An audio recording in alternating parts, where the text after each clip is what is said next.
I've gone astray.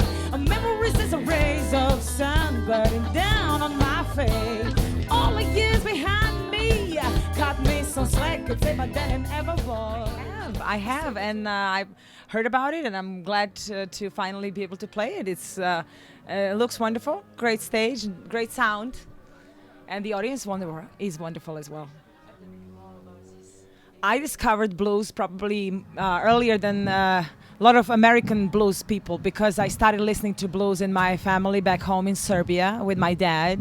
He's got a great collection of blues records, and he's he's jamming with his friends as a hobby all his life. So actually, that's the first thing that drew me to blues music. I really wanted to just jam on a Sunday afternoon, and later on, when I was about 19, 20, I got first gigs and the first band, but I literally grew up when I listening to Elmore James and Howlin' Wolf and Buddy Guy and Junior Wells, B.B. King, Robert Cray, Stevie Ray Vaughan, ever since I remember music, ever since I was 2 or 3 years old. So we never listened to any Serbian music at home. It was always blues.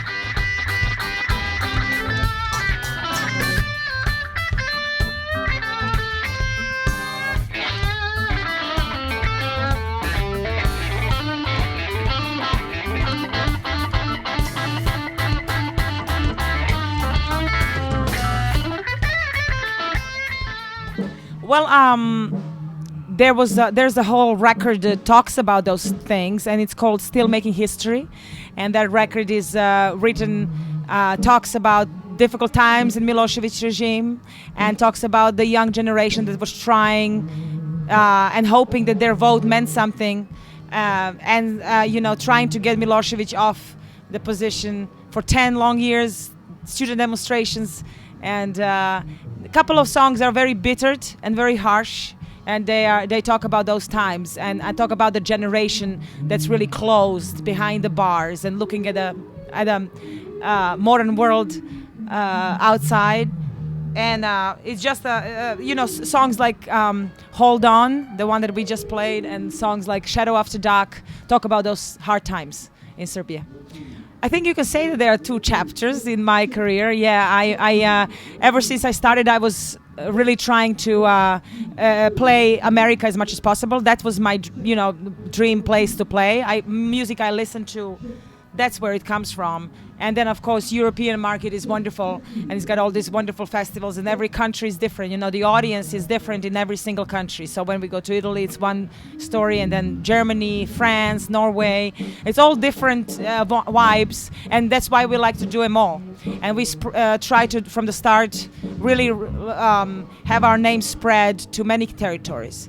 However, I fell in love with America the first time I was booked there, and I fell in love with the audience, the way they respond, the way they know blues, and they know where I come from, and also they're very open to new influences. A lot of time they would be more progressive as far as blues than Europe is.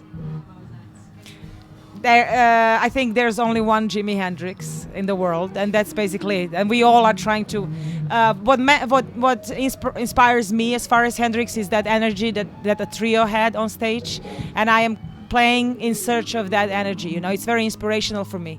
I think 3 people or 4 people on stage have a certain energy that's going on, and regardless of the sound system, regardless of the audience in front of you, and we try to hit that moment, and that's what my most recent record talks about. It's called Unconditional, and I think that very moment of lifting up, almost like being one with your instrument and being one with your band, and it's kind of like on a good night, it's like somebody's lifting you up. That's an amazing feeling, and that I think a lot of musicians try to describe, but there is no description. It's something really, that's why we do what we do, not for the fame and not for the money and not for I don't know what.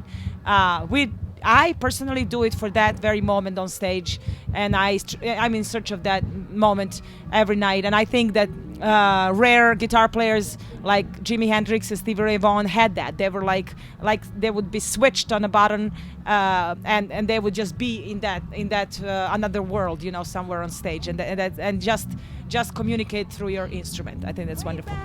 In the day when you were just right for me, yeah, I was enough for you. Like when our love used to be unconditional. When no questions were asked, no reason to doubt, but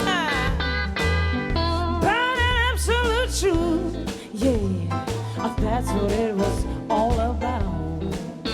I think there are more and more women in blues, and especially instrumentalists. There are a lot of women before singers in blues, but you know, I never try to see myself women or a man or whatever. I try to have a certain sound and certain style and a certain phrasing on the guitar, so that I can be different. And I never worried if people are gonna take me as you know, as too good as a woman, or a good guitar player, great female guitar player. You know, that's not important. I think it's important to come out strong. If you're a woman, come out strong and deliver what you have, because that's how men are doing that.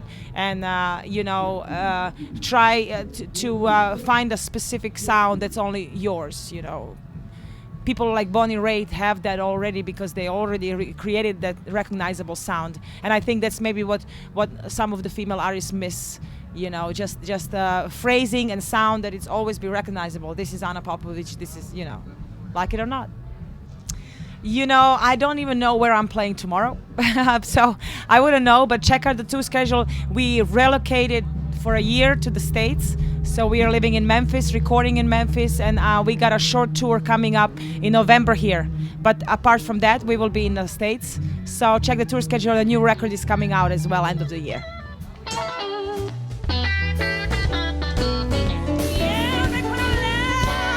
Used to be all unconditional. Yeah, back when our love used to be all unconditional.